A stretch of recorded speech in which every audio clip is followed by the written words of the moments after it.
Welcome, Earthlings! From the minds of Dylan Oltoft and Robert Knapp, we bring you Laughing on a Prayer! Give me all your fucking money or I'll cut your fucking balls off, you piece of shit! Okay, well, only one of three of those things are true. Yes, I am a piece of shit. Oh, Rob-son, you're so cute! And before you ask, yes, I still have the shaft, just don't have the balls. Well, that's what being a Nazi's all about. Yeah. You got a friend in me. Ba-dum, ba-dum, bum. So, was that good? Story of my sex life. Oh my god, I want that opening, maybe it was 30 seconds or something. I want that put in... Again, story of my sex life. Just put in any situation. I want it to be played to like a... You know when they do a census? Put that in a room full of people tied to a chair. Play it and then they're like, okay, explain this, the context. And you know that at least one person is going to say, it's a couple of fucking idiots recording a podcast, isn't it? We just have that fucking idiot podcast voice. Hello there, everybody, and welcome to the next episode of Laughing on a Prayer. I am Dylan Oltoft, and you are? I am a very, very famous... I'm sorry, I can't bring myself to lie to you guys. I'm Rob McNabb.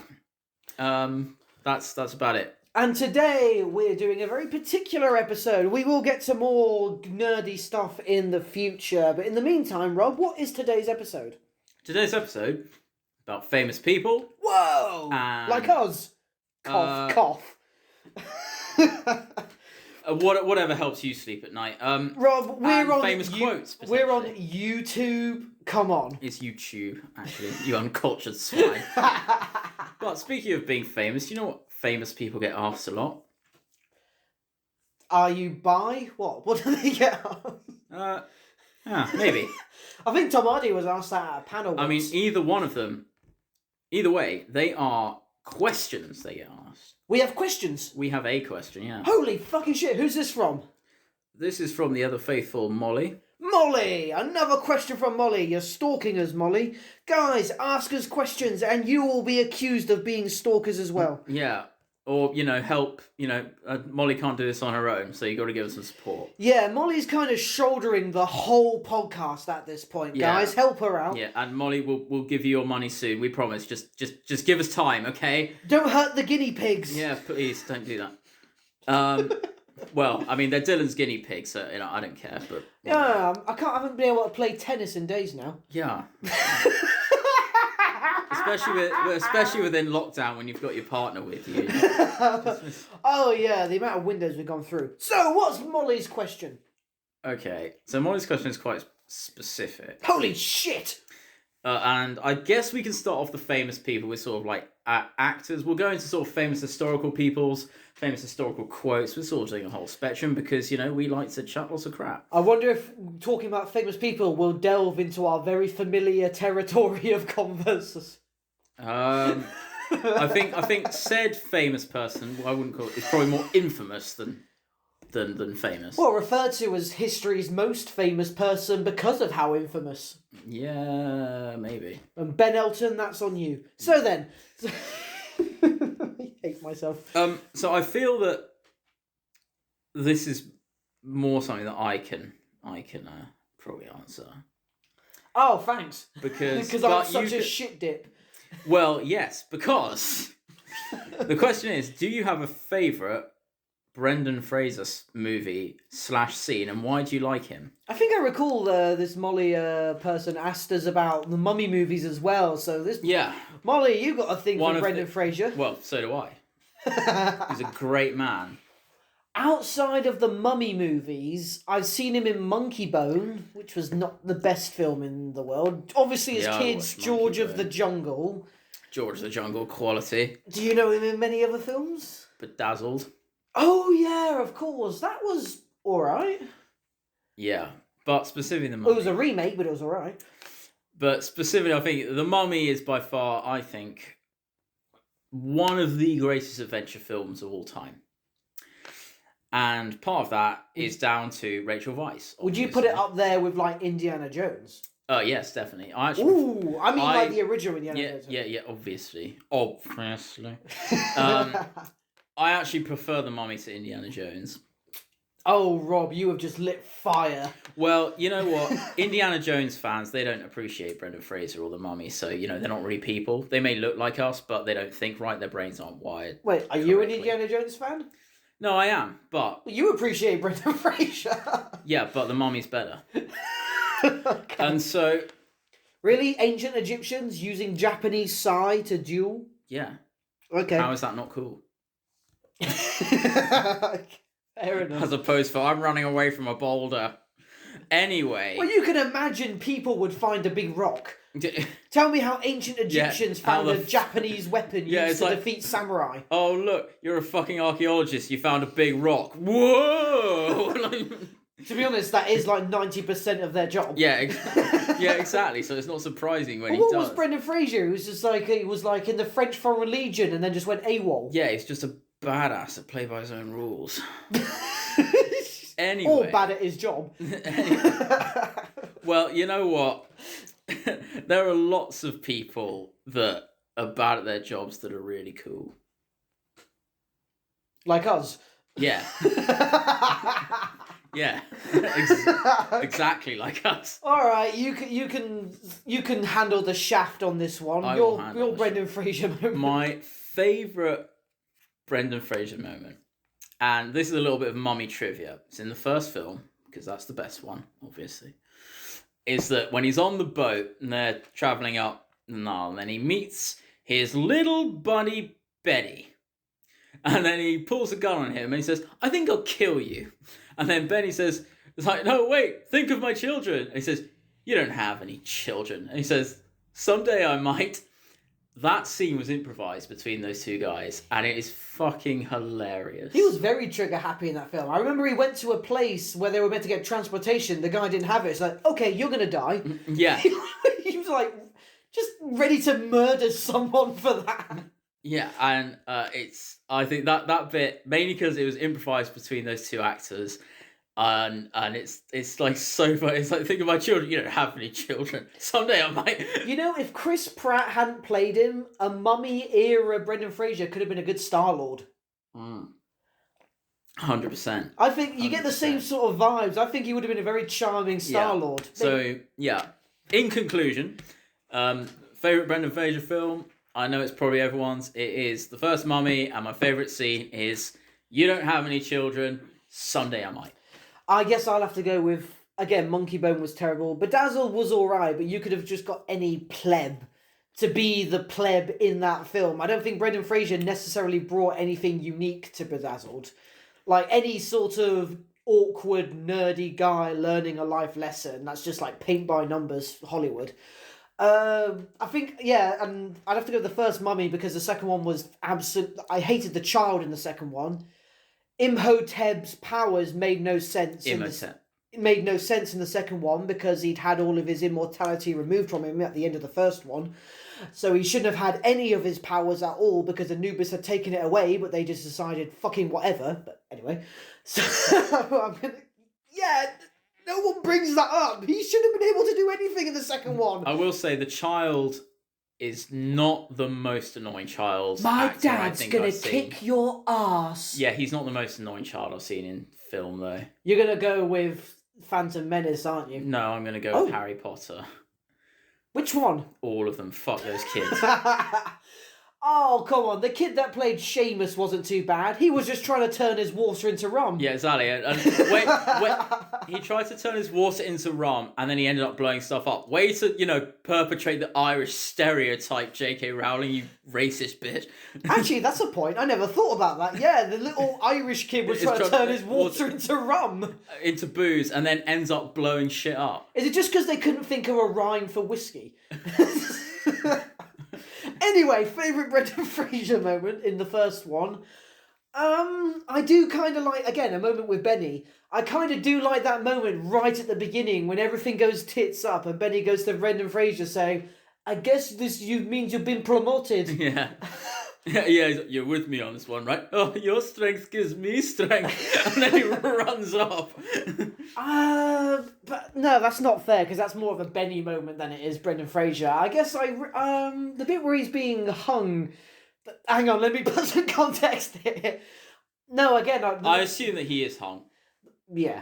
The negotiation, again, wasn't done with Brendan Fraser. I've got to pick a good moment with him. He's got loads. What about, it's like, we need a coat. Patience is a virtue. Not right now, it isn't. That's a good bit. I do like the whole thing, like, when what's her name? The girl, Emmy or something. Evie. She's...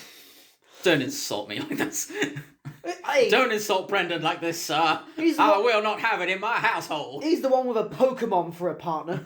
So... What, Evie? Yeah, that's a Pokemon. Oh, yeah, it is.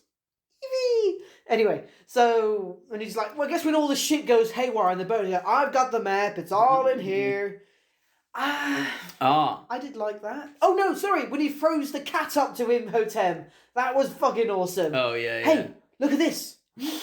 That's another little Easter egg.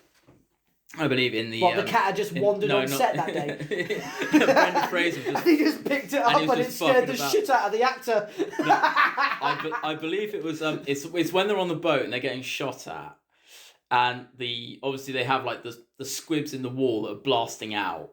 Sort of next to his head. Yeah. And it's actually Rachel Weisz that grabs him and pulls him aside as one of the squibs goes off right where his head was. Oh, shit. I believe that was like an actual thing. She was like, oh, shit, and I pulled him aside and went, bang, and then his actual reaction is like, just like, oh, fuck, that was right, like, there. Like the Hans Gruber that wasn't expecting the thing to detach, like, oh, shit. Yeah, except that if she hadn't done it, he would have got a big blast in the back of his head, and he might have got crowed. You know, bad times. But anyway, that's old Mr. Fraser. We still love you, always will. Hope to see you in a film soon. Yes, I certainly do. Perhaps a Mummy remake. Well, then they couldn't cast him. Wait, they already did a Mummy remake and it was terrible. Yes, and we shall not use that sort of language in my household again, sir. What do you mean, household, Rob? We record these in a magnificent studio. Oh yeah, that's socially distanced as well. Oh, absolutely. We're in separate continents. Yeah, that's why the audio is shit. Yeah. And it's not because I can't be bothered to edit it. No. No, at all. Wait, why even bring that up? It's the audacity. If you'd sponsor us, we'd plug you. Yeah. Anyway, in a way. Famous fucking people. Famous fucking people. This is a bit of a weird one. Who is your most favourite famous person ever? My favourite From famous fucking person. Tom Hardy to Cleopatra. Who do you... Okay, let me rephrase that. Who would you say has maybe made the biggest impact on the world ever? Oh. So who's my favourite, or who do I think's made the biggest impact on the world? Would those two not be synonymous? Surely they're your favourite because of their impact. No, my favourite person probably hasn't made a huge amount of impact. Okay, we'll go with favourite first. But the one that I think's made more impact on the world is definitely not my favourite, because generally the people that make most impact on the world are good people, and good people are really boring. Also, we're vetoing fucking prophets. So no Muhammad, no Jesus, no Abraham, no Moses. They're vetoed. No religious-y people. Yeah. Except Thor. Anyway, so who is your most favourite? We'll start with favourite. My favourite, I think, famous person. And in a way, he's not that famous, but he's famous to me, and he is quite famous. He's actually very famous in Mexico, this man. Oh. You're not going to go El Chapo, are you? No, it's not El Chapo. Actually, it's the opposite of El Chapo. It's a man called Don Alejo. Isn't that a Ninja Turtle? No, that's Donatello. Sorry. It's also a good Lady Gaga song. He's also, a Renaissance artist. Yeah. which is especially impressive considering that he was a turtle. Anyway, this man called Don Alejo. He's a Mexican guy. He was a real kind of wholesome kind of dude. Did loads for his community. Sort of worked in, I believe, like the sort of lumber industry, did did really well for himself. What era was he around in? This was around the 1990s, I think. Oh, shit, so quite recent. Hang on, wait, hang on, hold on. I need to actually look this up. I will accept an estimate. Be wrong. Maybe keep talking about him while you're searching. So, he basically did a lot for his community. He was well loved in his community, and no, this was it was such a great cause. Wasn't it? His community. He died in 2010, but it's more about the way he died that makes him, to me, such an sort of amazing dude. So basically, he retired. He was 74. I think he was in his 70s. He was an old man. Decent and age. he retired to his farm. But then there was this cartel called the Los Zetas, and these dudes were fucking bad. Like, they used to eat, like, they were like cannibals. They used to like skin people alive. They used to do all this terrible, terrible shit. Right, real bad cartel people.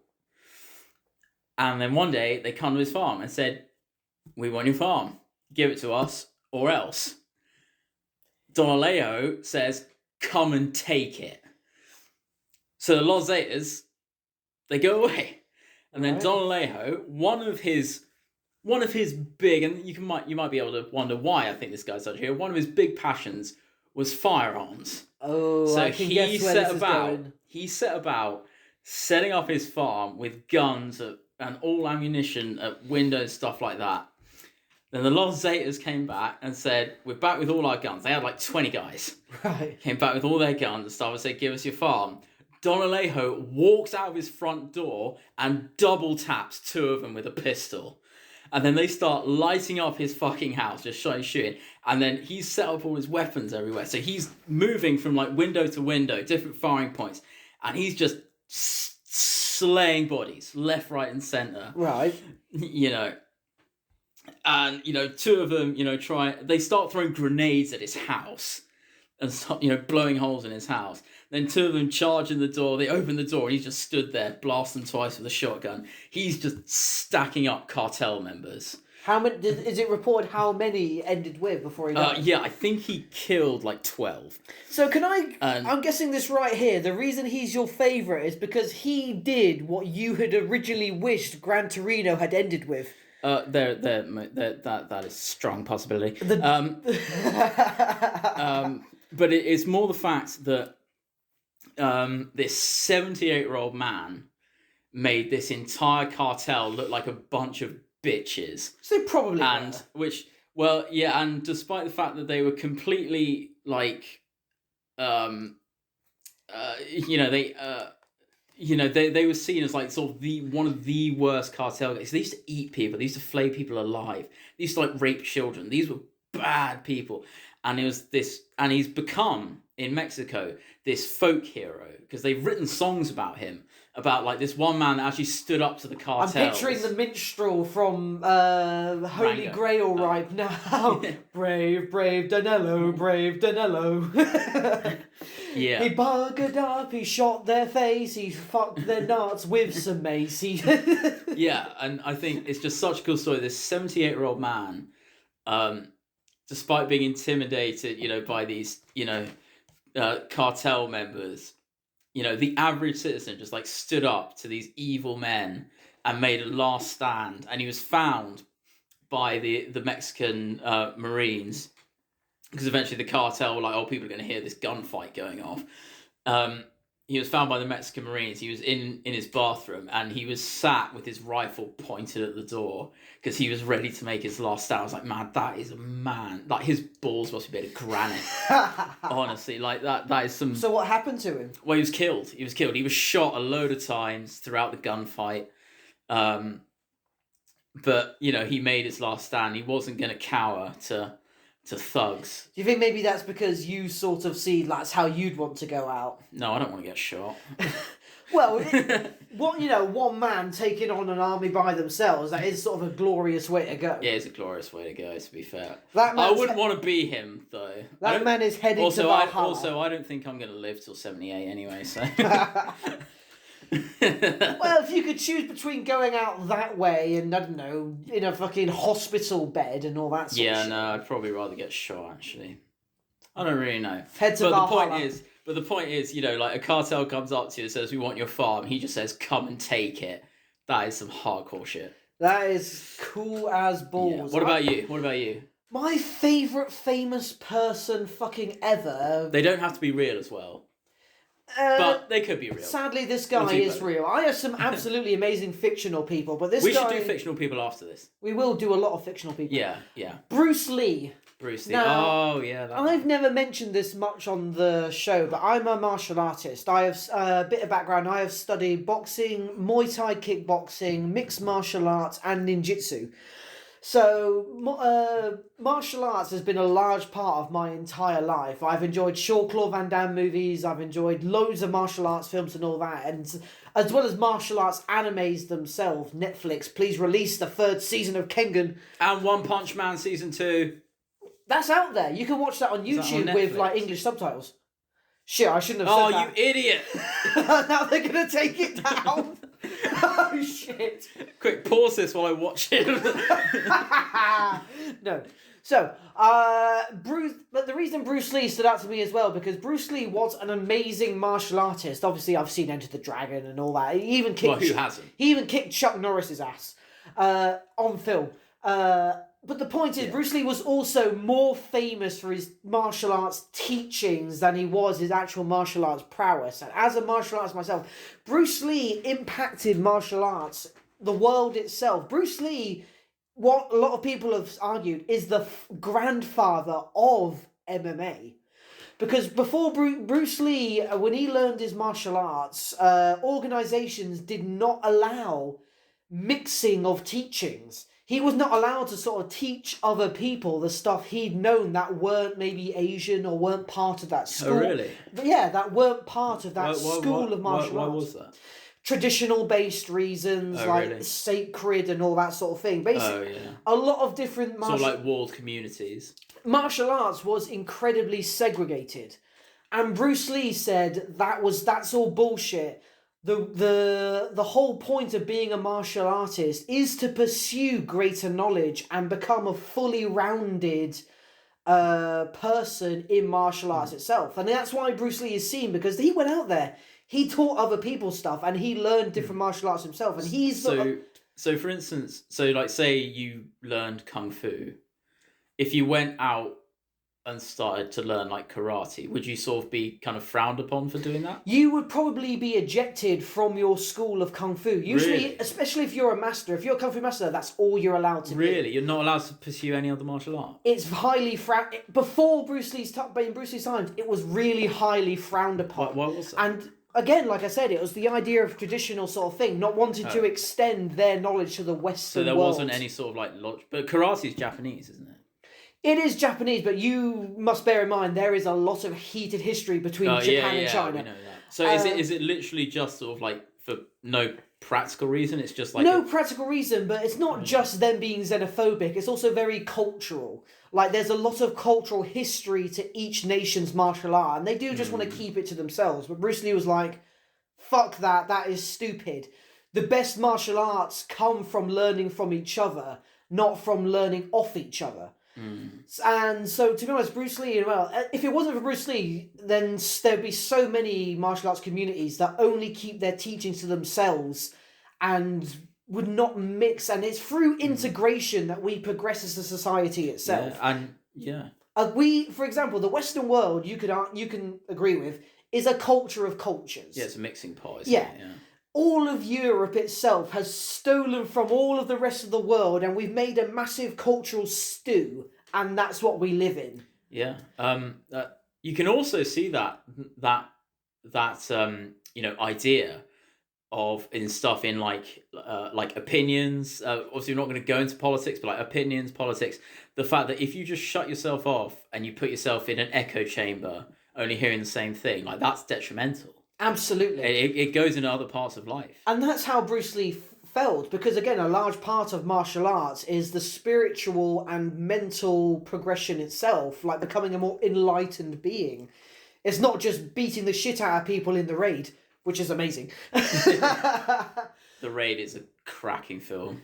But again, it's very personal for me, but as a martial artist, obviously I would not have been able to, maybe I might not have been able to learn what I have learned if it wasn't for the way he challenged a lot of preconceived conventions in the cultural sharing behind martial arts philosophy and their techniques. Yeah, and it's like General Patton said, if everyone's thinking the same thing, that means that someone isn't thinking.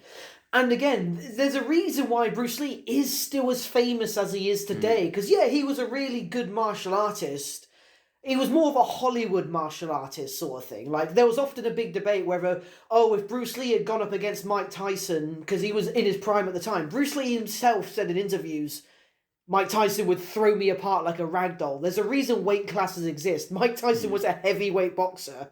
And Bruce Lee maybe weighed 9 stone on a good day. Like, Bruce... Lucky bastard.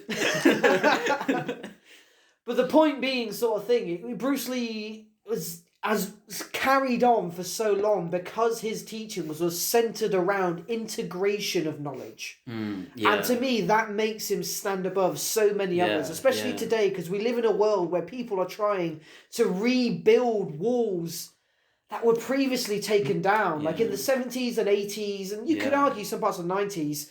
So many today, many cultural barriers were previously taken down, and it feels like today people are trying to build them back up. People nowadays, I feel, are trying so hard to be right rather than doing right.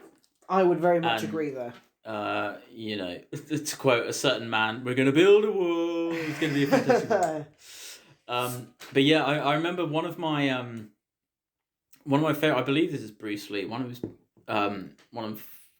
Going back to a sport that I like to do, which I think I mentioned a couple of times, I like to shoot.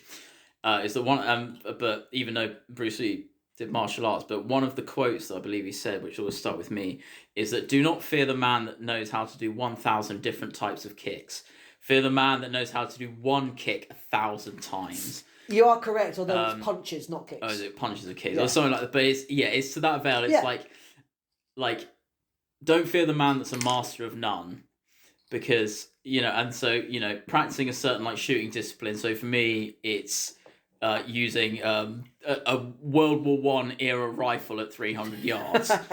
Versus using, I don't know, let's say, like a semi-automatic 2.2 at 50 yards. Actually... That's, the difference. Practicing, practice makes perfect and stuff absolutely. Like that. I think he was definitely, even though, he was a smart... man, and if you make quotes that sort of go through the ages like that, I think, and that are true as well. I believe that's true. Bruce Lee, he's a solid guy. It's interesting you say that, because that quotes themselves seem to echo through history, sometimes even more powerful than speeches, like an entire philosophy summed up in a few words. Well, again. One word that says 1,000 sort of thing. So to follow on from what I said before, if you could pick the perfect famous person quote, what would you choose? Oh my god. I don't think I could do one. Can I do top 3? Okay, top 3. Okay, and then you can do top 3. I shall. Okay. Shit, I've got to think of 2 of us. Okay, so... what are the... Okay, I think one of my quotes, and it's sort of relative back to Don Alejo, which is for the Spartans, during the Battle of Thermopylae, which Thermopylae actually translates into hot gates.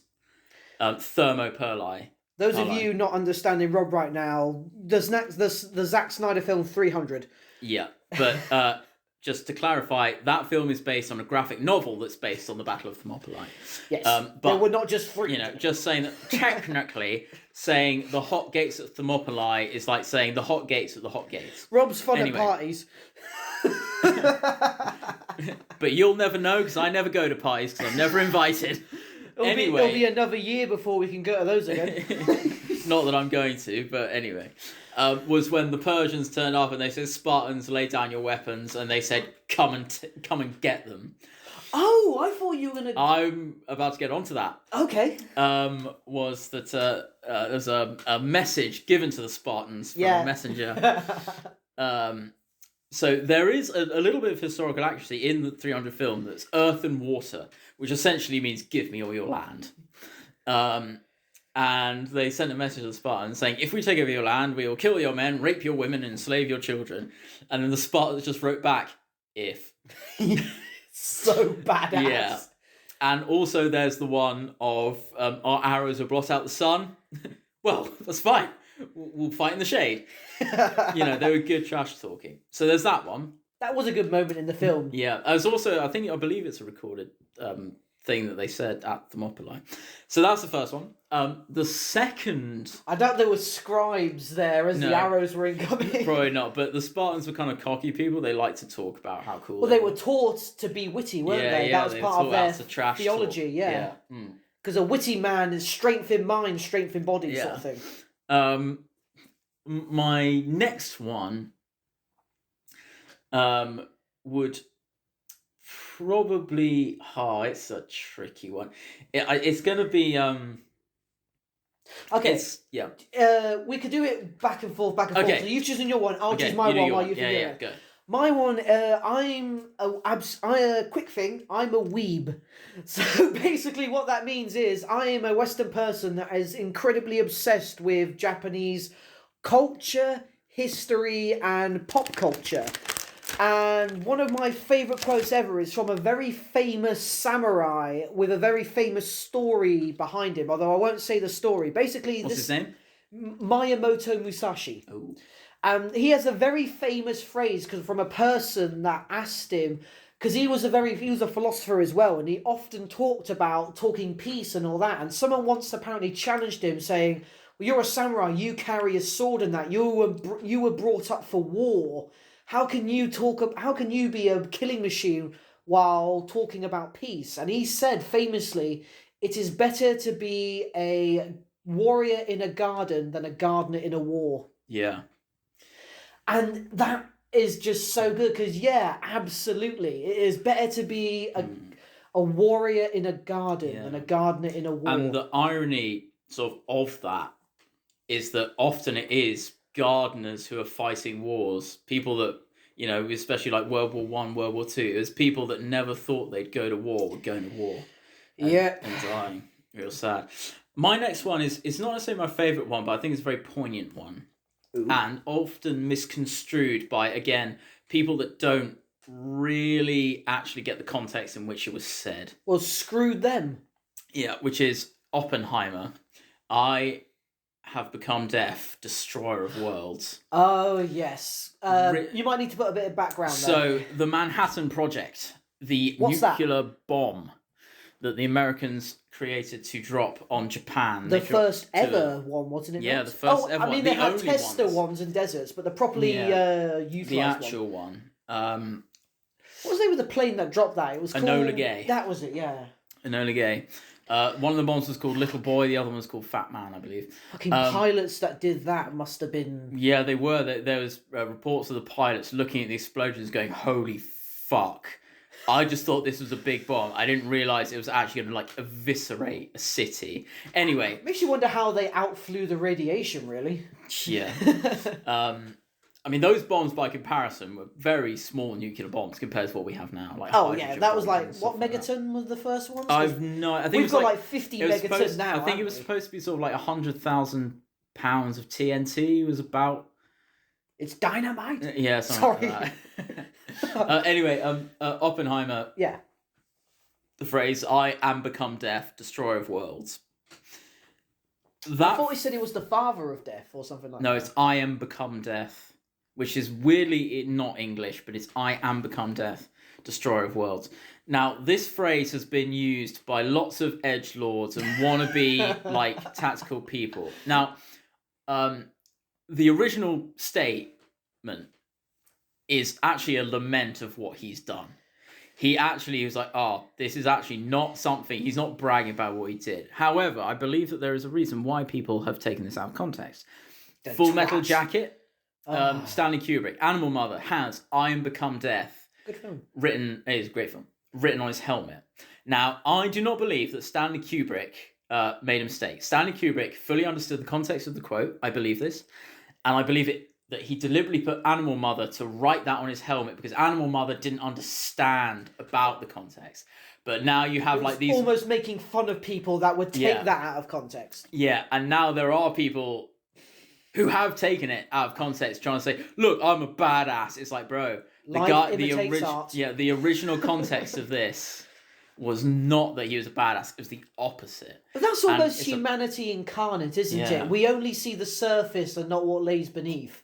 We see a cool phrase and we don't care why they said it. And it's not like my favourite quote, but I think it's a very impactful quote for me. Fair enough. So number 2 for you.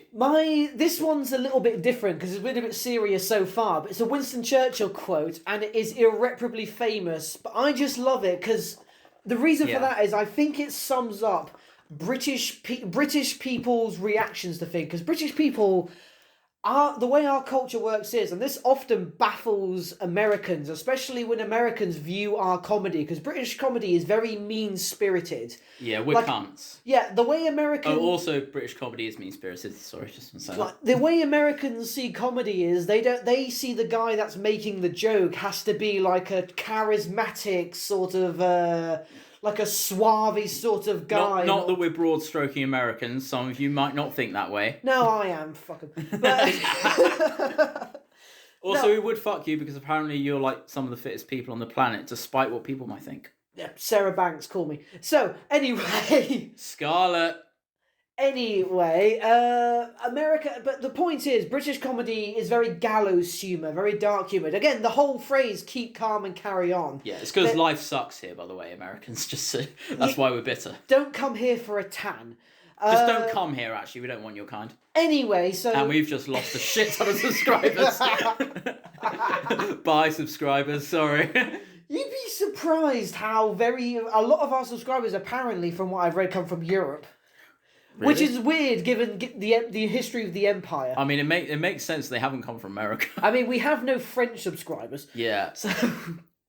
Yeah. My quote. Sorry, I'm just shut up. This is going off the idea that British people, the way we enjoy heinous banter, Australia shares that with us.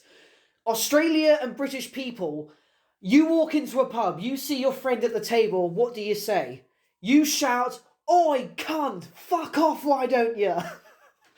British people and for some reason Australian people both have that reaction that you say the most horrible shit possible and it's hilarious. Like the more heinous stuff you say to someone means that you're more of a friend to them. Exactly. Like if you call someone a cunt, it means you're really close friends. If you call someone mate, it means you're mediocre friends. If you call someone by their name, it means you don't know them. Well, exactly.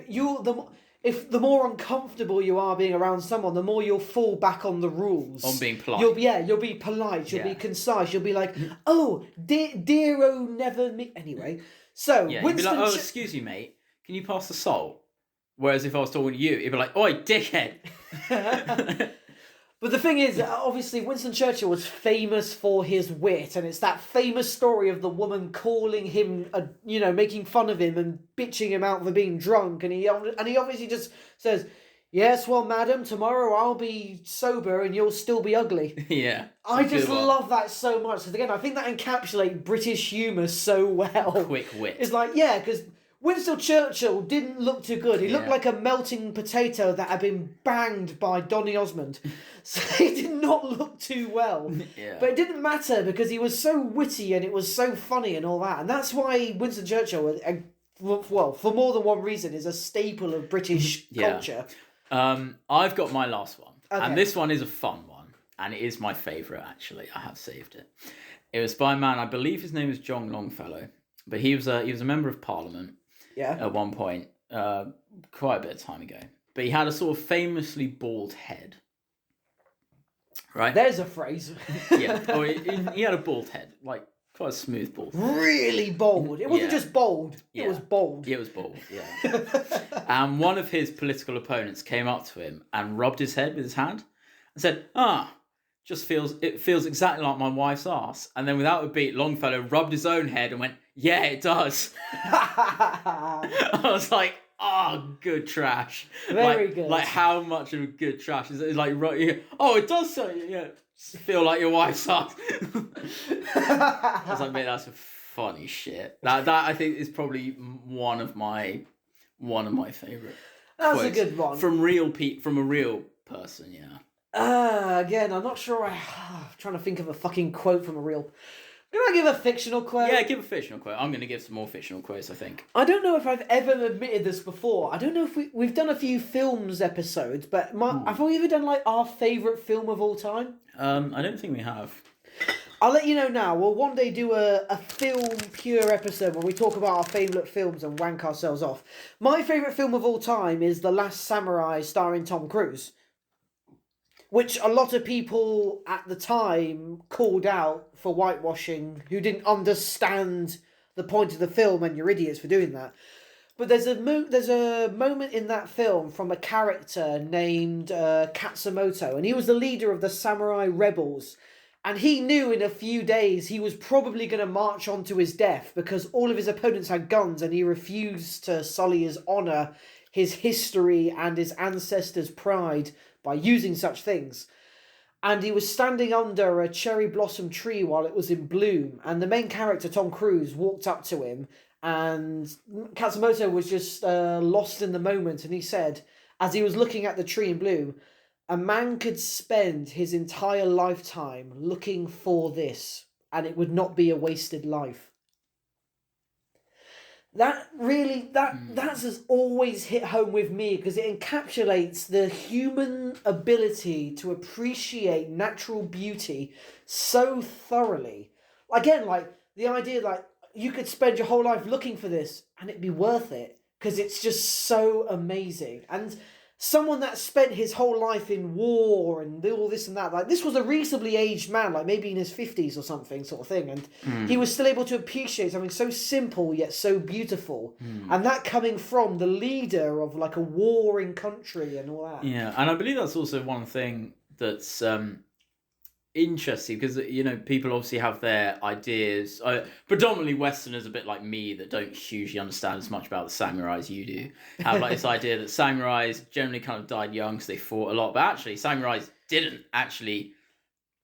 They actually, quite a lot of them actually lived to kind of rich older ages, didn't they? It depended if you were like a famous family. Like certain families, samurai were very much like bodyguards, retainers, and vassals.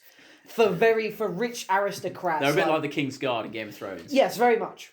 Yeah, like the Knights. Because they were raised from birth to be experts on war, and you don't spend all that money teaching someone to be a master of war for them to casually die. Yeah. You'd have your standard infantry, but they weren't considered samurai. Samurai were very prestigious. Yeah, and it's always the epitome of quality over quantity. Yes, a samurai is like an officer. Yeah, like a Royal Marines officer. Yeah. For the UK, we have a Royal Marines, but samurai were Royal Marines officers. Yeah, you got to be a serious kind of like otherworldly being to be one of those. Absolutely. It's a bit like I mean, we'll go into this actually. I think this is a good segue into the next bit I'm going to talk about. But all right. The phrase berserker. I feel this might be trudging more on my side. Potentially, but I think I'm going to try and segue into kind of maybe mythology, and we're going to start with Norse mythology, go into Greece and stuff like that. Ooh, interesting. Ancient stuff for famous people. Okay. But Berserker. So most people. Quick thing. Remember, I did veto religious figures immensely. Yeah. Okay. No, we're going to go into actual people. Okay. So Berserker. Most people, when they think of Berserker, they think of a kind of raging madman with a giant axe who's wearing no clothes that jumps into the middle of combat, killing as many people as he can before getting killed himself. This is actually not true. Banter. Yeah, some funny shit. Berserker, actually, it roughly translated into bear shirt. And a berserker was kind of a bit like a samurai in the way that they were sort of a lieutenant. They were a leader of men. And so a berserker would actually be in command of fighting troops. They're actually very valuable. And it's the reason why berserker, it's bear shirt, is because wearing a bear skin, it was a sign of kind of status, and stuff like that. You were sort of higher above. You were sort of like a champion for for whoever. So this idea that berserkers were sort of like these madmen that were expendable is actually not true. Oh yeah, of course not. And leading into the kind of into the famous people of the ancient sort of older times, let's talk about some famous Vikings.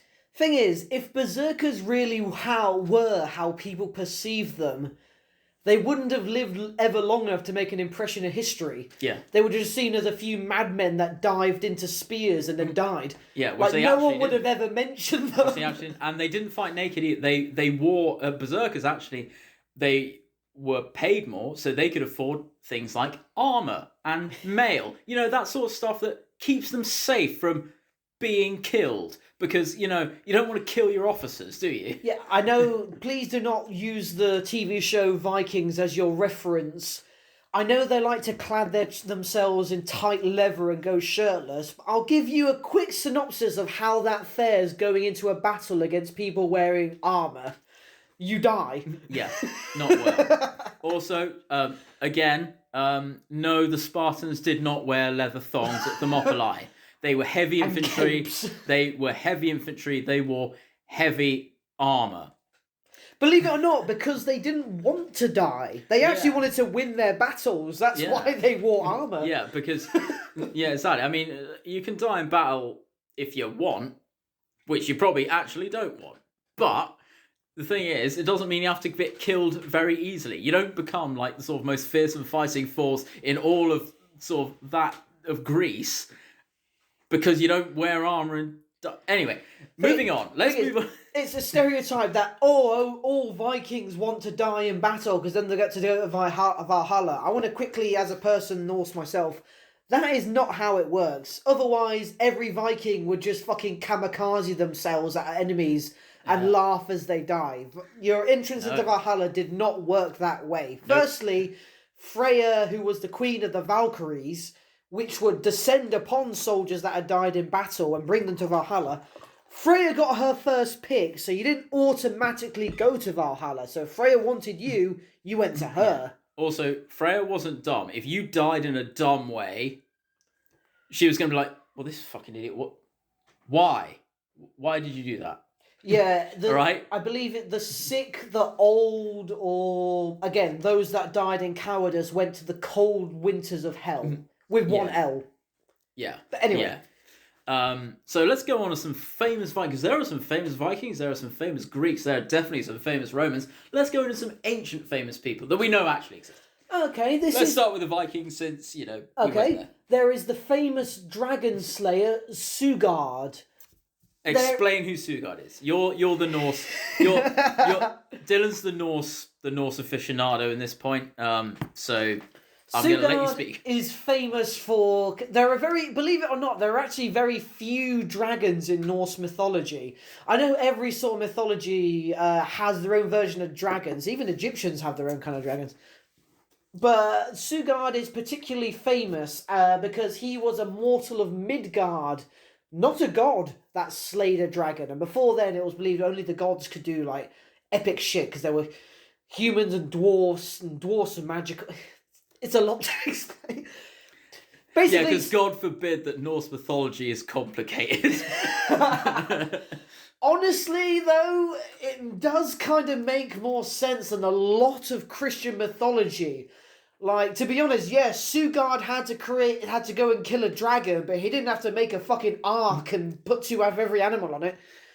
Like, Christian mythology itself has some questionable shit to it. Yeah, but I think Christian mythology is easier to understand than Norse mythology. I don't know. Try and justify how it makes sense to fill a wooden boat with two of every animal. Try and justify shape-shifting into a horse and getting fucked. I don't know, because... I think a man building a massive boat is more believable than a guy that's like, do you know what I fancy? Horse cock. Sorry, someone of yourself that knows history, you could not believe for a second that if someone of, like, for example, rich aristocracy on a fancy wouldn't do that. What, turn themselves into a horse? Yeah, just to get fucked. Just because, again, people who are so decadently full of privilege... Yeah, but it's like plausible that you can build a big boat. It's not plausible that someone can shapeshift into a horse. Well, if they can, if they're magical. Yeah. But... They're not. No virgins giving birth to the Norse, I'll say that much. But basically, Sigurd... Sigurd... no virgin is giving birth to anyone. That's how it works. Sorry, I'm interrupting. There are a lot of popes that might disagree with you there. Yeah, but those are boys. It's okay. They'll never give birth, I don't think. Anyway, continue on with your thing. It's not too big a story. It's debated how the fucking name is pronounced. I'm an English cunt, so I'm pronouncing it right. Sigurd or Sigurd. Basically, a dragon was causing shit, so Sigurd went and killed him. It's similar to the famous story of St. George, really. Is Sigurd actually like a real person? Yes. Again, in mythology, but like I said before, he was a human of Midgard. Is he like St. George? Not an Aesir god of the... But is he like St. George, where he's sort of like a mythological character, or is he actually a person that's documented as living? So like Ragnar, he was an actual dude, right? Again, we're talking mythology. He was technically a person. He was technically a real person. Whether or not he actually killed a dragon... Oh, but he was a real guy? Yes.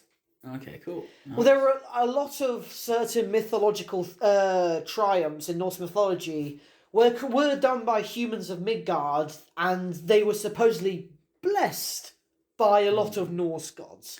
I'm talking historically, not religiously here.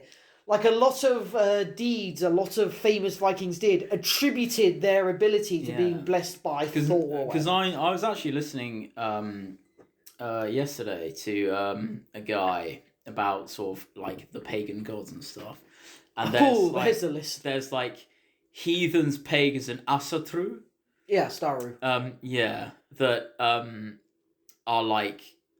they've got like they're different. They're not the same thing. But the one thing I drew is that pagan comes from a Latin word which I can't pronounce, which sort of essentially meant like country people, which was essentially blanketed by Christians for people that didn't follow Christianity. And then it was lumped together as like one thing. But there are actually distinct differences because there's like Anglo-Saxon paganism, Swedish paganism, Norse paganism. It's like when... like paganism isn't like one religion. There's multiple. Absolutely. And then there's also like heathen, which is also different as well. A lot of Norse people refer to themselves as heathens because, again, when Norse raiders first went on the shores, the thing that unites the Norse, the pagans, even like, for example, fucking voodoo religion and all that, it's the term called polytheistic. Which is any religion that has more than one god. Yeah. And the Christian religion only has the one god, Yahweh, who says there are no other gods. So that's the singular theistic way. A bit like Islam as well. Yes, example. Got Allah. Yeah. And every other religion that has the Egyptian religion and all that is polytheistic. Greek gods, for instance. Exactly. And that's what unites them, the fact that all of those have in common. And to be honest, a lot of our religions, especially pagan religions, do acknowledge the Christian god Yahweh. They just don't think him as powerful as Christians do. Originally, Yahweh, the Christian god, was just a fire god that just turned out to have a really good PR team. Or maybe the Vikings had a very good PR team. Well, if you look at any of the games being released these days, it all seems to be around Norse mythology. Like, they just had Assassin's Creed Valhalla. The last God of War game was based around Norse mythology. Everyone's got a hard-on for the Norse at the moment. I think it's because, I guess, like, if you're going to make stuff like that, having multiple gods equals multiple characters, so you can make a better story. To be honest, people have been riding the coattails of the Greek pantheon for quite a while. Like, I can name off my fucking dick hairs how many alternate stories involve the Greek gods. Even Disney have done a film about the Greek gods. That's how common they are. Yeah, but it's it's that thing. It's like the most stupid thing about that film is that Zeus was a loving father.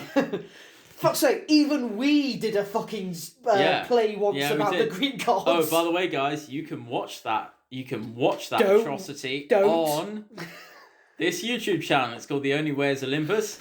And it is trash. Bold of you to assume that anyone listening to this is going to scroll down through our video. Yeah, well, actually, it's bold of me to assume that anyone's listened this far. Okay, so we've done Norse famous people. Let's go to Greek famous people. Ooh, okay. Let's. I think Achilles is a bit too easy. What about Asidius, the famous storyteller? Well, let's talk about Asidius. Okay. I mean, you talk about it. Full disclosure, I don't know who that is.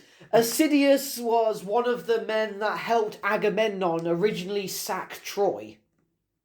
He was known as the fabled storyteller, the sacker of sissies. He was the one that perpetuated this famous story about the Golden Fleece. Oh, yeah. He was... So he's a storyteller? Yes. He perpetuated a lot of... Do you think that he might, since he's a storyteller, do you think he might have made a lot of that shit up? Well, maybe. It's like, yeah, I helped perpetuate the sacking of Greece. I was there. I was definitely there, though. No. He just spent all his time in a pub saying, yeah, I was on the beach in Troy. Also, you know what that reminds me of? It reminds me of that scene in Bottom, where he pretends to be a Falklands veteran. He's like, what outfit were you in? Oh, yeah, you know, the one with the green and the red. Oh, against the guy that actually lost his leg in the Falklands. Yeah. Oh, I fucking... Anyway, yeah. That's a crime these days, isn't it? Pretending to be a veteran. Stolen valor, yeah. Yeah. Okay, okay, we're talking about famous Greeks. Are we talking about actual alive people or storyteller? Like, are we talking to, like, what's his name? I mean, I don't think many of the famous Greeks are still alive. Homer's Iliad? Homer. Like the Iliad. The guy who was... Alcibiades. Oh, you know that dude? No. Oh, do you not? Who was the king that had the labyrinth with the Minotaur in it? He was a famous cunt. Pan. No. Hold on, I can't remember what his name was, actually. He had a thing. Was it?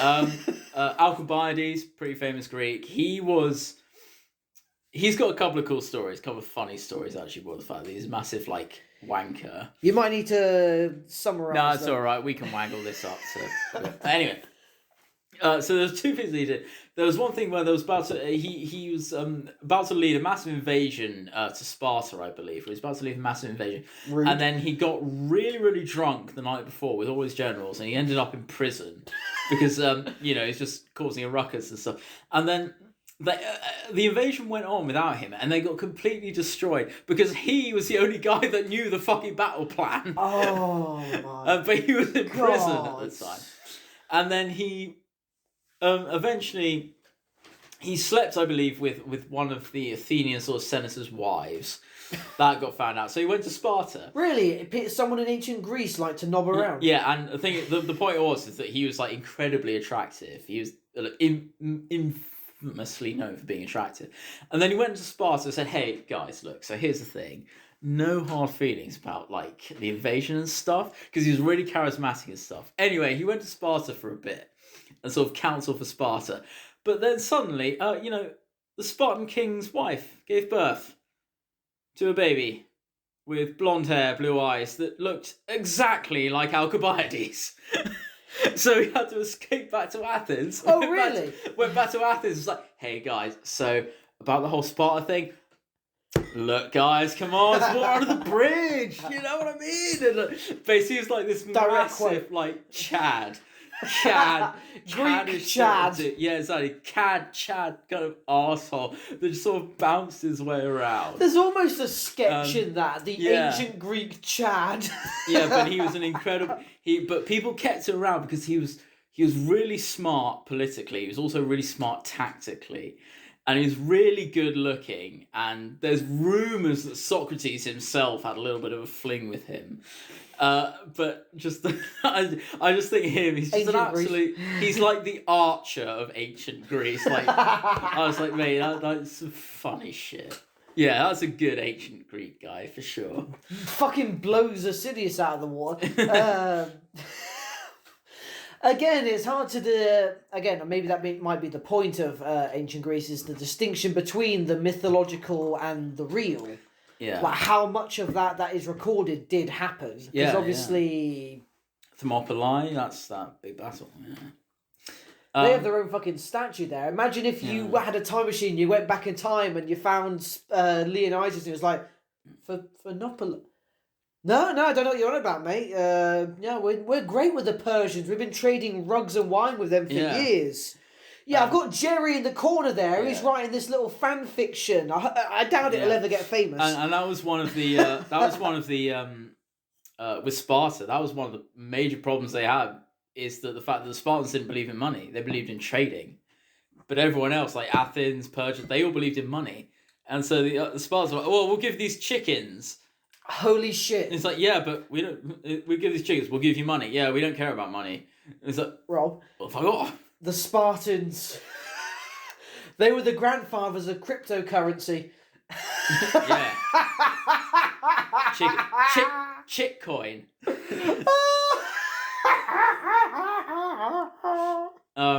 Holy fuck. So you have like Leonidas. Also, fun fact: the Spartans. You know that Spartan helmet. Actually, that was not a Spartan helmet. A Spartan helmet did not look anything like that. You can imagine like any sort of helmet that has eye holes and I doubt that's a unique design. Yeah, but that the helmets that the Spartans wear in 300 and the kind of helmet that people think Spartans wore, that's actually not the helmet they wore at all. The helmet that Spartans wore was basically, it looked a bit like kind of a cone on their head. It looked a bit like, a dunce hat. Yeah. Yeah, it looked a bit like that. Was that because it was best for arrows to bounce off of? It was also the fact that they could hear each other. Oh. Because they were much better. They were like, communication in battle is so important. We'd much rather have our ears exposed so we can hear what is going on rather than being sort of deaf to stuff and also being blind to stuff. We want to be able to look around the battle. We want to be able to hear. We have this big cone, right? So yes, arrows and swords, they will probably glance off it, but they didn't wear this encompassing massive helmet that you see in the sort of films and kind of art and stuff like that. The Spartans actually didn't wear that. They were there, if you can look at pictures of them, and they look a bit silly, but it was practical, and you know, if as long as it works, it's not dumb. So Alcibiades, we've got your guy who was, I definitely remember his Sidious. Yeah, Sidious. Insidious. Yeah, that guy. Sigurd. Yeah. Sigurd. Sigurd. I think we probably might as well mention Leonidas. Yeah. That's about as far as I'm going to go with him, unless you have anything to add. Is it almost bad we've only covered like Norse and Greek? Oh, we're gonna carry on. We'll make this an hour and a half one. So many other pantheons. We'll make this an hour and a half. I personally don't know any Egyptian. If you quote the Mummy, I'll hit you. I don't know many Egyptian. Don't you fucking dare. That's okay. I don't either. Okay. We'll make this an hour and a half one because we need to go to the Netflix adaptation of Greek mythology, famous Romans. I thought you were gonna talk about that animated series, Blood of Zeus. I've not seen that. It's very visceral. Oh really? My partner loves it very much. Oh. Fuck. Well, I might have to watch that. Famous Romans, though. Let's go to the famous Romans. Interestingly enough, what a lot of people don't understand, the famous Greek character Hercules is his Roman name. Oh, is that actually? Very much true. I don't know the original Greek name, but Hercules is his Roman name. Interessant. And everybody fucking knows about the Greek gods and the Roman gods named after the planets and all that, so no point wanking around about that. Yeah, but like famous Romans, like actual famous Romans. You mean like Nero and that? Yeah, because I think one of the big stereotypes, and obviously for good reason, like Caligula and stuff, is that Roman emperors, damn man, those guys were fucking psychopaths. Well, Rob, there was one famous Roman, I'm surprised you haven't immediately mentioned. His name was Maximus Meridius Decimus, father to a murdered son. Was he actually? No, oh my God. No, he didn't actually exist. No way. I was being dramatic. Wait, this guy. Was he by any chance like a disgraced military leader? Oh yes. Was he? Oh my God. And was there like did the Joker, sort of... The Joker killed Dumbledore in order to retain power. Did the Joker try and kill him in the Colosseum? Yes. Did he actually? Oh my god! So he's Batman. The Joker. He killed the Joker. I seem to remember there was a documentary about it. The Joker once tried to kill Maximus Meridius Decimus after smothering Dumbledore with a pillow in his bed so he could attain power. Yeah, I remember. It's just like that documentary Braveheart. I remember that. I remember that so well. Any Romans listening, we're sorry if we've offended. There aren't any Romans listening. the Roman Empire, I don't want to... I hate to break this to you live, but it's not around anymore. Fun fact about Romans, I'm only mentioning this because of the Passion of the Christ. Romans would only speak Latin while they were in Rome with each other. Outside of Rome, they would speak Greek, which at the time was the international language. Yeah, exactly. Because why would you speak a language that no one understood in a place where they understand the other language? Why would we bother keeping a dead language like Latin going, when the only purpose of it at this point in history is novelty? Do you know I actually learnt Latin at school? Why? Wasn't there a big thing about in Life of Brian? I don't know why I learned it. How the grammar of Latin makes no sense and it's so complicated. No, it doesn't. They do romanes, they go out. It says Romans go home. No, it doesn't. It's like the whole point of Latin is it makes no fucking sense. Do you know what 6 palm trees standing tall is in Latin? What? Sexus palmus erectus. Of course you would fucking remember that. Puella, that's a girl in Latin. No, I think that's the villain of 101 Dalmatians. Et tu, Dylan. Acton? No, it's et tu. He's a Nazi! Get him! Acton. No! All languages blur together some way or another. Et tu, Brutus, Caesar. I think there's a reason why when we were in school we were taught like either Spanish or French, and that's because those dialects are so close to English, because English is like... German is more close to English than French. English is an amalgamation of... There's a reason why it's such an easy language to learn, because it's... I thought it's really hard. Apparently in the rest of in the whole world, English is easy to learn because it's a dialect that's such a mesh of other languages. Grammar is a bitch. Grammar and punctuation is a bitch, but the language itself is apparently easier to learn. That's the thing though, is that English isn't one language, it's 7 languages dressed up in a long coat pretending to be one. Exactly, that is a perfect description. Also, there is this thing, I don't know if this is true. I can't verify this. I don't know if this is true. Maybe people will correct me, but I believe that vagina in Latin actually meant scabbard, because that's where you rest your sword. I don't know if that's true. It might not be true. I'm not saying it is true, but I just heard this. Well, it's interesting you say that, because in the French language, and there is an ancient council that actually monitors the French language to avoid it ever being corrupted. I'm not joking. And certain French words are actually assigned genders. Yeah, no, there are. Certain French words German are like well. female and male and all that. No, it's so bizarre. It's the same with German as well. I learnt German because I thought that it was very similar to English, and it kind of is.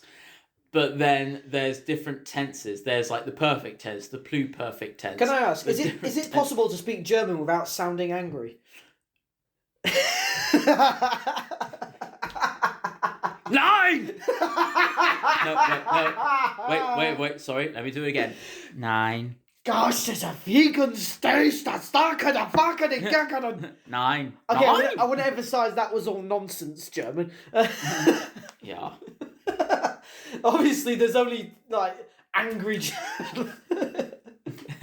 That's the only time you ever hear in popular media. It's the only time you ever hear that language spoken in media is angrily. Sehr gut, Herr Althoff, sehr gut.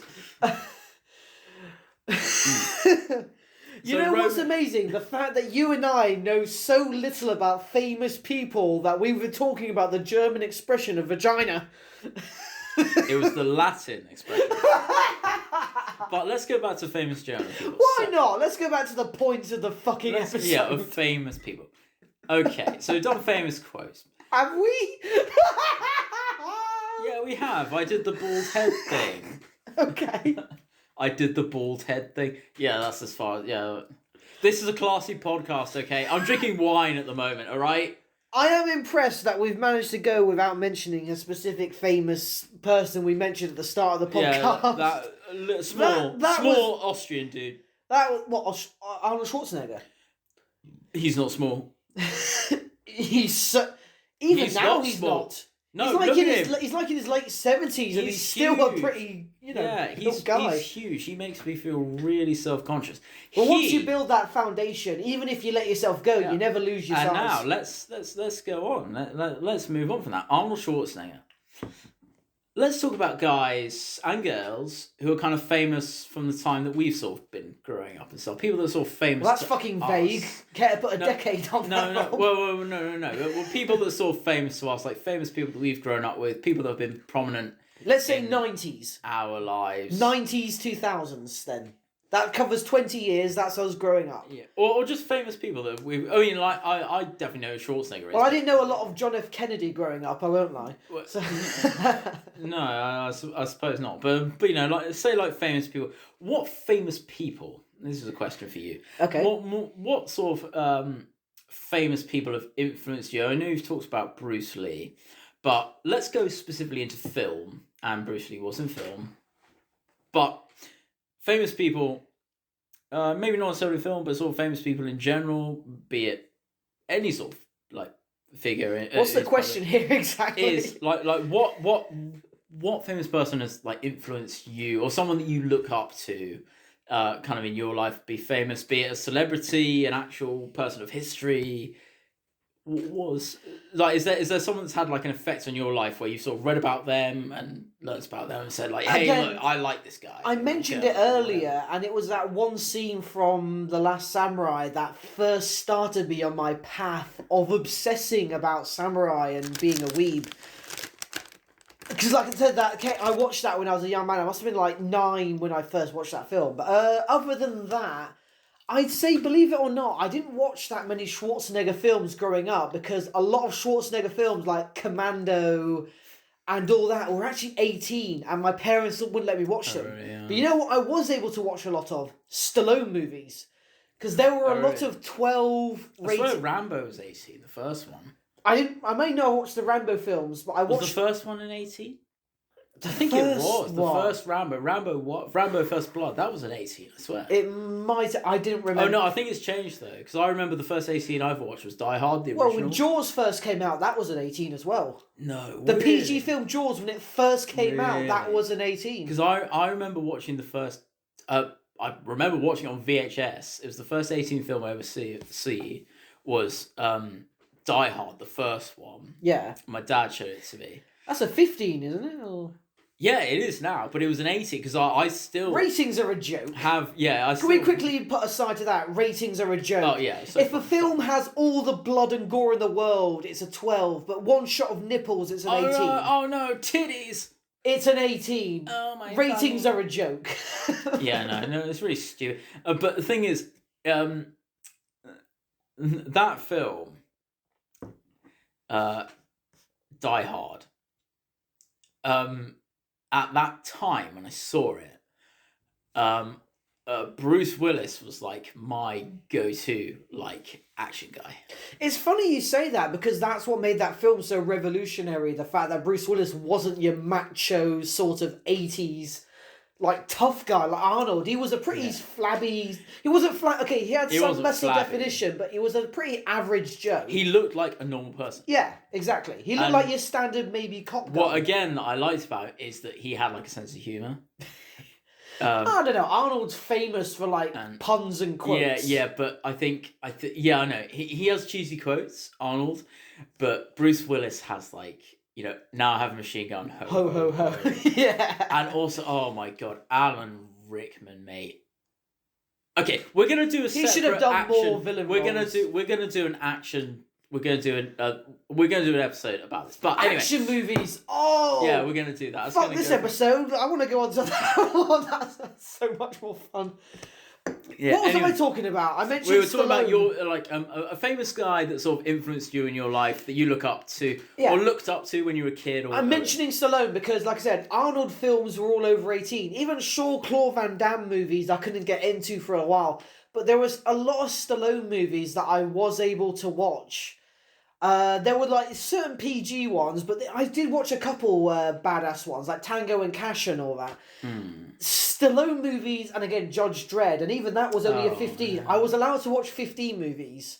I have terrible parents. That's the thing, I was only allowed to watch... Die Hard was the only 18 movie I was allowed to watch for like the longest time, anyway. I watched it constantly, because I was like, I like this. My parents were so sketchy about it. I'd be 15 years old and my parents would still be on the fence about letting me watch an 18 rated film. Yeah, no, I was like 10, and my parents, or my dad, he was like, he thought that Pirates of the Caribbean would be too much for him. He was like, if this gets too scary for you, tell me. I was like, this is the greatest stuff ever. I love this. Like, I don't know about you, but despite that irony, I was shown the first Lord of the Rings when I must have been like 8.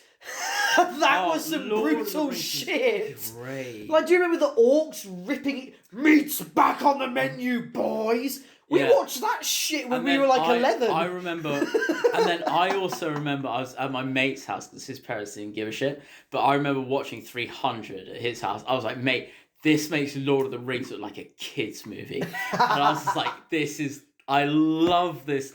I love this shit. It's just because we never saw Aragorn's abs. Yeah, well, obviously. Actually, that's the point. Imagine if the Marvel movies had made the Lord of the Rings movies. We would have, just like in Thor, we would have got a shot of Aragorn, the actor that played him, washing himself with his abs on show, and Legolas wearing nothing but a leather thong, saying, just gyrating. The hobbits are taken to Isengard. Yeah, what would happen? It would be. What would happen is it would zoom up in slow motion, and then the music would be da da da da da as it zooms up on bare ass, greased up chest. Just fucking... That's almost a detriment to Peter Jackson. He was so realistic at how people like that would actually dress. He had barely little sex appeal to advertise on. Yeah, exactly. He only had handsome faces. Yeah. Everyone was clad in armour because they didn't want to die. Yeah, because his story and his characters were strong enough they didn't need to put in random sex to make it interesting. Let's not say his story here.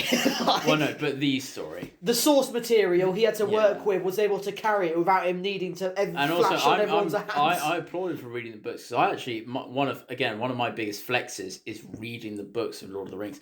Those books are Silmarillion readers are liking, oh, that's cute, you peasant.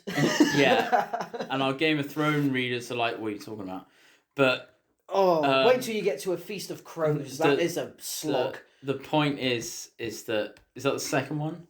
Oh, no. The second one is Clash of Kings. No, it's not. That's the third one.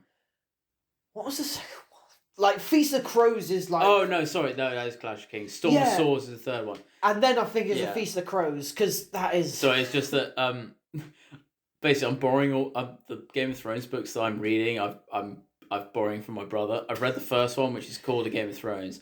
He's left his second one in London, so he doesn't have it, so he just gave me the third one, which is a Storm of Swords. Anyway... Margaret Thatcher, there's a famous person, in case you're wondering. Yeah, Margaret Thatcher is a famous person. It's this episode. I think that's a question that goes through a lot of our listeners' minds. What am I listening to? What am I doing with my life? What is this absolute verbal diuretic wank? Who are these people? Like, who are these people? What are they Apparently doing? we have sexy English accents, though, so that carries us. Has anyone said that in the comments? Yes, actually. You've seen people, like, being thirsty over our voices. I can't read. Of course not. We had English education. Yeah. Okay, so... What were we talking about? We were talking about famous people. I was talking about Stallone. Yeah, shit. Sylvester Stallone. Yeah. Judge Dredd. Famous people that have... Famous people that have influenced you through your life. I'm going to go with Sylvester Stallone. I'm just going to name some movies I saw as a young man. Okay, and tell me why he is as well.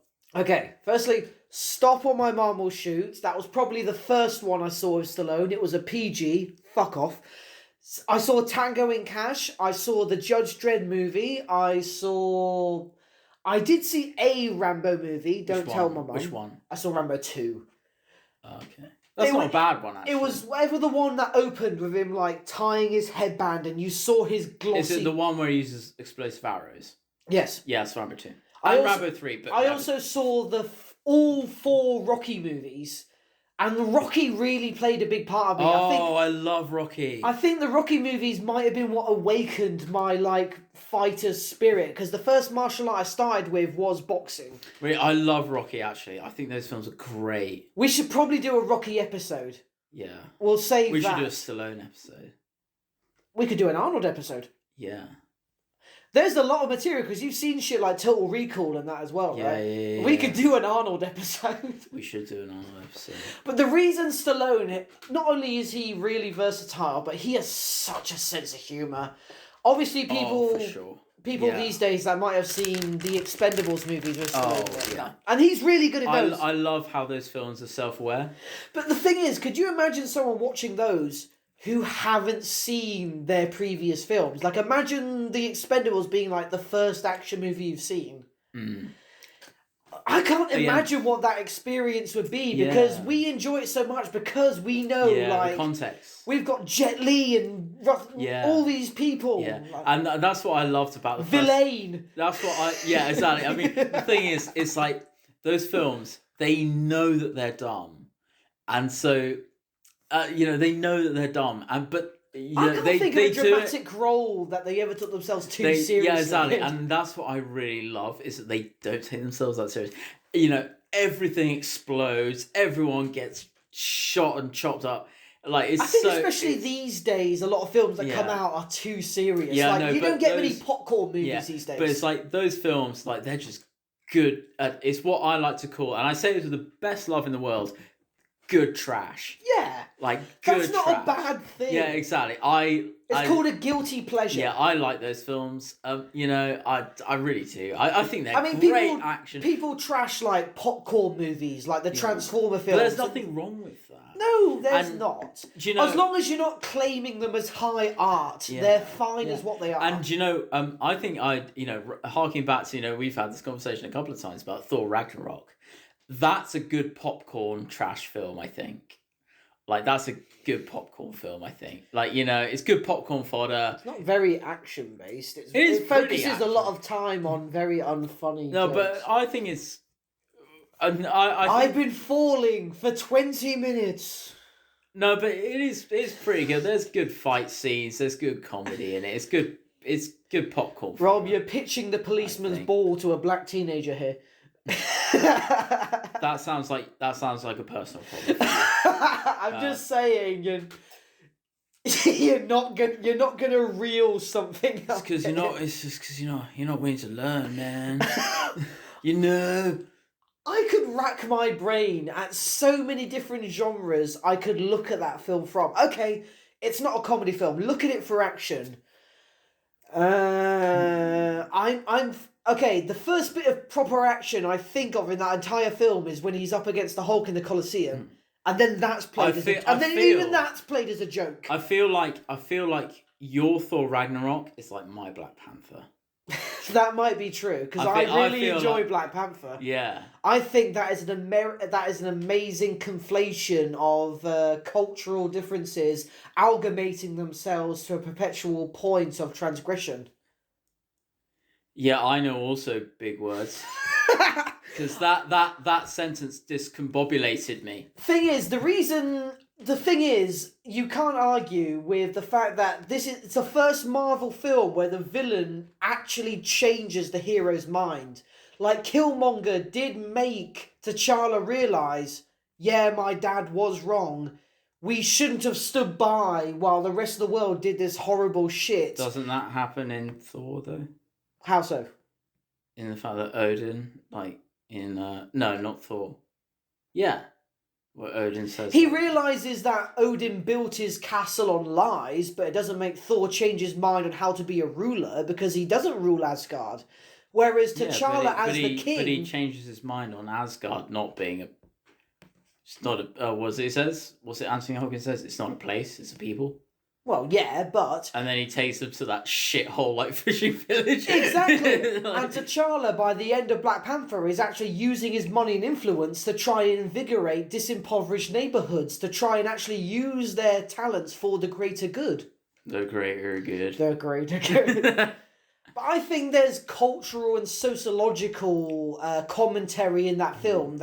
And then there's Ragnarok, which is like, tried to print some pamphlets, but nobody turned up.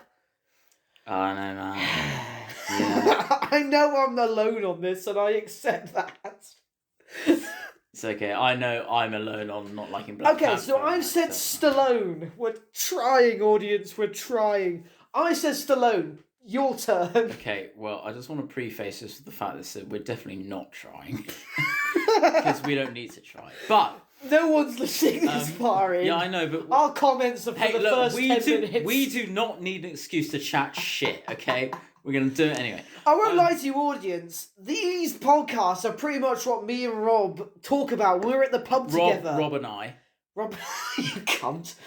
When we're just together and we just ramble on about shit and we just happen to be recording it. Yeah, except that we can't get kicked out of a pub. Oh yeah, no fucking last orders bell here. Yeah, I think... ding, ding. A guy, and I'm going to say, because you did, Stallone as an actor, I would say a guy. Like someone growing up, like the biggest sort of actor that predominantly like, holy shit, I want to watch more of their films. Yeah.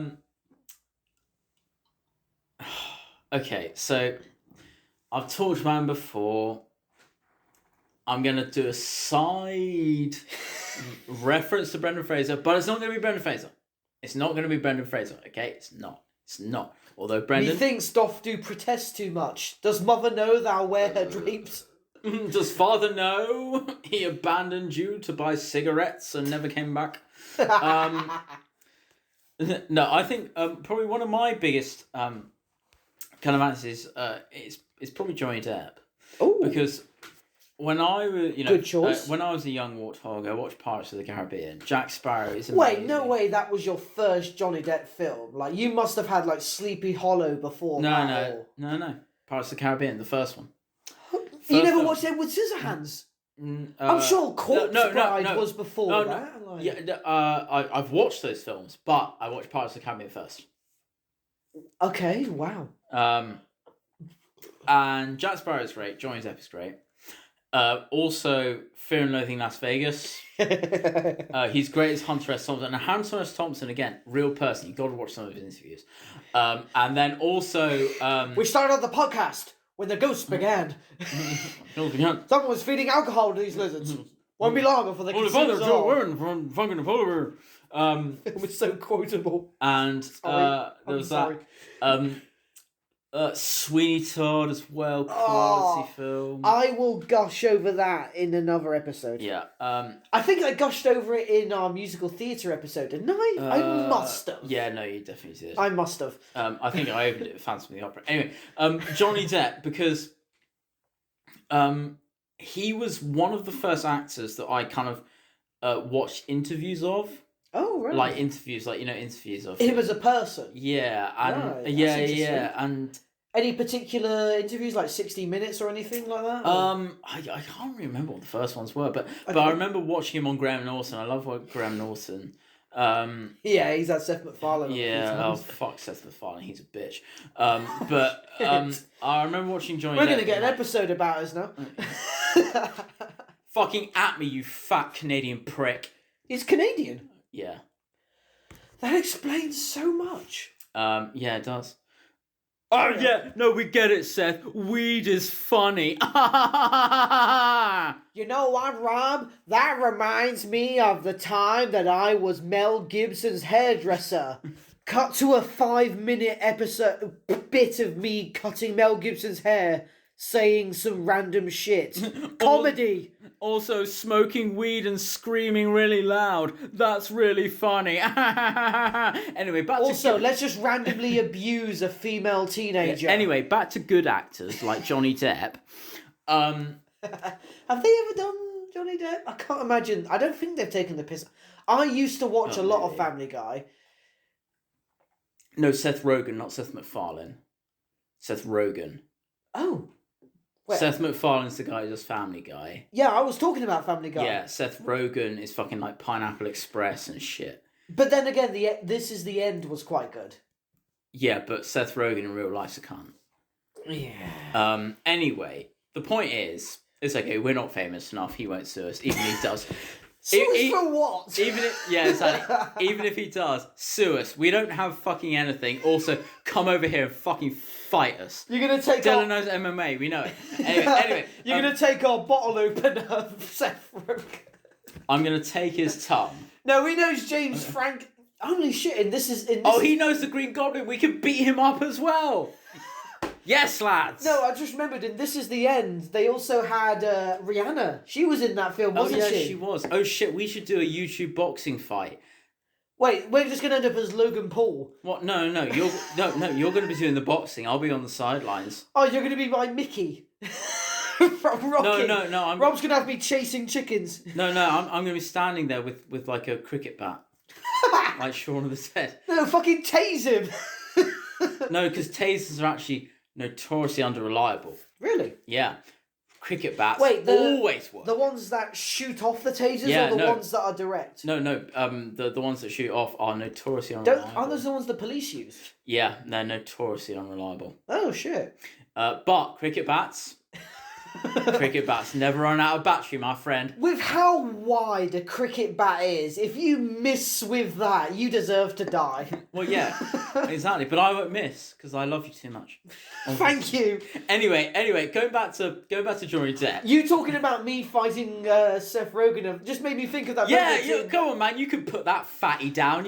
That's sorry, sorry. No, don't say sorry, because that instantly made me remember that bit in X-Men Origins when Hugh Jackman was fighting that guy in the boxing match. I was apologising for fat shaming people.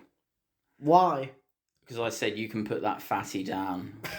I felt that was but you could. I'd love to. Thing is, there are a lot of heavyweight boxers that look like they're fat would absolutely ragdoll me. Yeah, fucking what's his name? Fucking Mike Fury, Tyson Fury. To be honest, even Mike Tyson in his mid-50s would absolutely floor me. Yes, exactly. Which is why I will be there with a cricket bat. I was like, mate, there's nothing fair about warfare. Anyway, we're still talking about famous people. Yes, we're talking about Johnny Depp and famous people. Johnny Depp. Interviews, okay. go on. Interviews. So I saw Johnny Depp.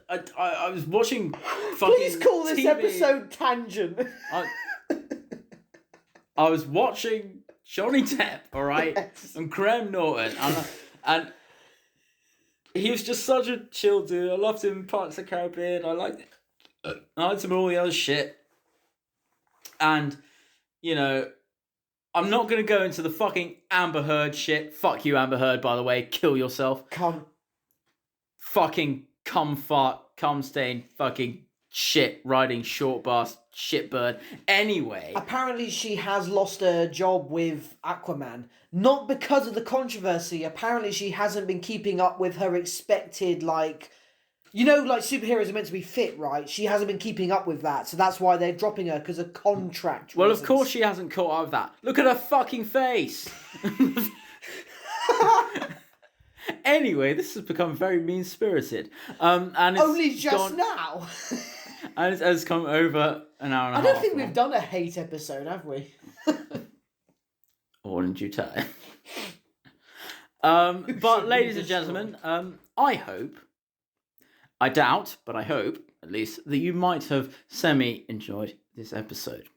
I hope that you stay young, and I hope also that you stay gold, and I hope that you, I hope that you're surviving these troubled times. Absolutely. And until next time, you've been listening to...